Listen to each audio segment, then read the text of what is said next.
ఈ రోజుల్లో సైబర్ నేరాలు రకరకాల మెథడ్స్లో జరుగుతుంటాయి. దాంట్లో ఒక మెథడ్ ఏంటంటే, మీ అకౌంట్ వ్యాలిడిటీ కంప్లీట్ అయిపోయింది, టైం కంప్లీట్ అయిపోయింది కాబట్టి మీ అకౌంట్ నంబర్ సంబంధించిన పాన్ కార్డ్ నంబర్ కానీ ఆధార్ నంబర్ కానీ మీరు ఇవ్వండి అని చెప్పేసి కాల్స్ రావచ్చు.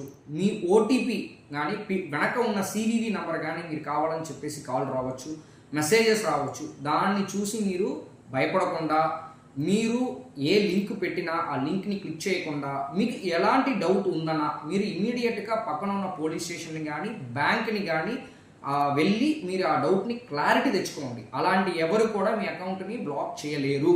ఈవెన్ బ్యాంక్ కూడా అలాంటి చెప్పకుండా బ్లాక్ చేయలేరు. కాబట్టి మీరు పర్సనల్గా వెళ్ళి మీరు క్లారిటీ తెచ్చుకోండి. ఒకవేళ మీరు అలా తెచ్చుకోకుండా లింక్ని క్లిక్ చేశారంటే ఖచ్చితంగా మీ అకౌంట్ నుంచి డబ్బులు అనేది ఏదో ఒక విధంలో వాళ్ళు డిటెక్ట్ అనేది చేయగలిగిన క్యాపబిలిటీ